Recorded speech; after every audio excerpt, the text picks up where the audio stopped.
Hi everyone, today we're going to be looking at the art of Warhammer Online Age of Reckoning. This came out with the original collector's edition back in 2008, so I thought it'd be really nice to just have a look at all the beautiful concept art that got created for that. So let's get started. We'll jump straight in with the, wait for it, with the Dwarves. So it's going to be all sorts of gilded yumminess. I've just started playing Return of Reckoning again, so I thought it'd be really nice to get reacquainted with all the art and all the beautiful world that was created originally for the game. So, we've got all this beautiful, lovely gold work going on here, like this lovely eagle detail. It's all very Norse inspired, as you can see. So I'm just going to read you a little bit about the Dwarves from down here, which is what Gregory Grimsby, the art director of the game, says. So, the core design philosophy for the Dwarfs focuses on the fact that they are essentially short Vikings, with horned helmets, long beards and strong brows, a visual characteristic most evident in the Hammerers. However, even the Rune Priests, in their embroidered robes, look brawny and unyielding. So, you can definitely see all of that reflected in their designs. So let's take a look first of all at the Iron Breakers. Now obviously if you play the game you'll know that these are the tanks for the Dwarves, and you'll also know that they're tough little buggers which are very difficult to get rid of in PvP. So you see this gorgeous kind of horn details and gilding all over it, and it's just so ornate, isn't it? Really lovely. You wouldn't really want to run into them, would you? Because it would be like hitting a miniature tank, basically. So, let's have a look at what the lead concept artist Michael Filippi has to say about the Ironbreakers. So, Ironbreakers maintain the safety of the tunnels and specialise in clearing underground areas of danger. Encased in armour, they eschew horned helmets and extravagant ornamentation, as these would only get snagged in close quarters of caves and tunnels. So, you can kind of see that they not only have a fighting function, they also have a practical function in their ordinary day-to-day lives of living in the mountains and digging tunnels, which is really awesome. I love all this sort of Celtic knotwork that you can see on their axes here, and you've got this lovely gemstone. Everything is ridged with gold and engraving, and it's just really lovely. And of course, where would a dwarf be without a whole range of axes to pick from? Next up we've got the Engineers. And again, the lead concept artist says, Dwarf engineers use ingenious technology to preserve and advance their dying society. However, the engineer is caught in a war of tradition versus progress. This is evident in his equipment, where ancestor medallions are evident alongside complicated clockwork machinery. So I'd say the Engineers are probably the most steampunky styled of all the Dwarfs. You can see their beautiful kind of goggles, single ones and double ones here, and these awesome beard decorations, because you know the dwarf's got to have a beautiful beard, right? I love this fantastic hammer with a cog on it. It's just a ridiculous way to create a hammer, but it just looks so cool. And similarly here, this pistol, just really, really lovely. Got like a dragon's head on the end of it. How cool is that? He's got all the kit for all the occasions. And some beautiful pistols here again. And the turret, of course, that you get as when you're playing as an engineer, which is super handy. So next up we've got the Rune Priest, which I, on occasion, sometimes play and rather enjoy. Dwarves possess little knowledge of magic and its casting. Instead, their arcane powers are tied to the forging and use of magic runes. Each of these specially crafted inscriptions contains a spell that can be unleashed by the Rune Priest to heal allies, harm enemies, and protect themselves in battle.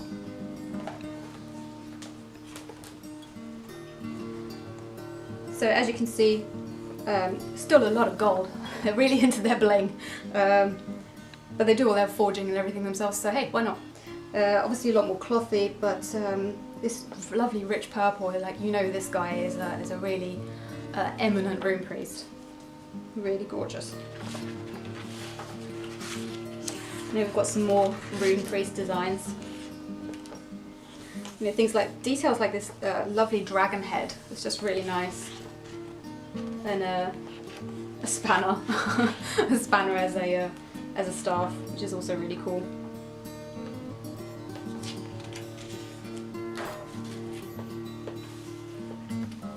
This beautiful shield work with all these Celtic knots and these lovely rich colours and everything is just really cool. And where would a dwarf be without his Book of Grudges as well? I think this is really nice design for it. You definitely wouldn't want to end up in a dwarf's Book of Grudges because they never give up on those. So next up we've got some landscapes, which if you've played the game you'll obviously recognise. It's really true to their original concept designs.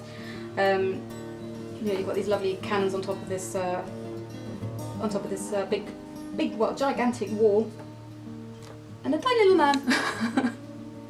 So you can see just how huge that is. Lovely kind of mountainscapes. And I remember this from Tier 1. It's just really cool going back there.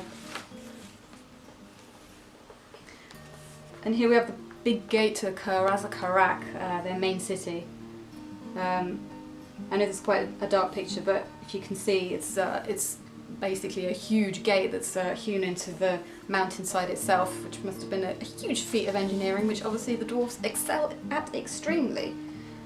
And you can see here, there's this beautiful big shaft of light that's filtering down into this great big chasm. So they're not really strangers to being in enclosed spaces, the dwarfs. I wonder if any of them ever get claustrophobic. That would be not a good place to be for a dwarf. Probably just have it beaten out of them. Or something, I don't know. So here we've just got some designs for their structures. Obviously you can see it's all very forge inspired, lots of fire. And all very strong architecture, all based very much on stoutness and toughness, as you would imagine.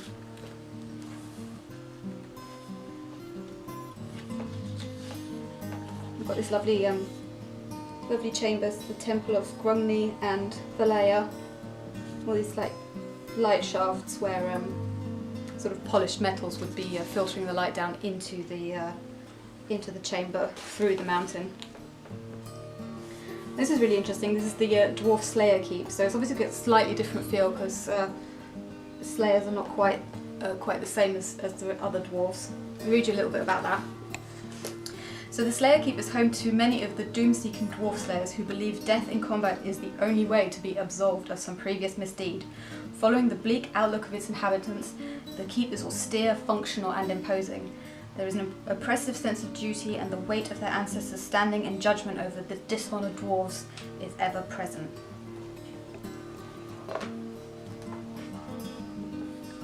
So I love this, it looks like a dragon skull. It's basically hung as an ornament. It's definitely not as shiny and ornamental as the other examples of dwarf architecture, but yeah, a lot more austere, a lot more functional. And again, just some more structures. I mean, you can see here the feat of engineering of the lighthouse is really cool.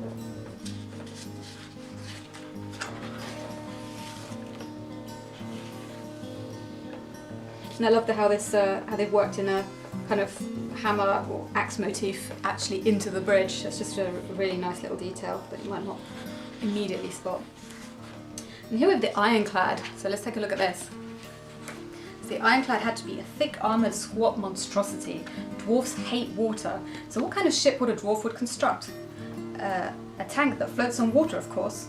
When I was doing initial sketches, I looked at some of the old Man of War dwarf ironclads, which are pretty cool but not detailed. I also looked at pictures of Civil War ironclads to see what real ships looked like, which Jonathan Kurtz, the artist, said about it. I mean, how cool is this? It's basically a tank that floats. It's ridiculous. Definitely a ship for a race that absolutely detests water. And you can see it's obviously coal powered or something. It's just all the fire on the inside.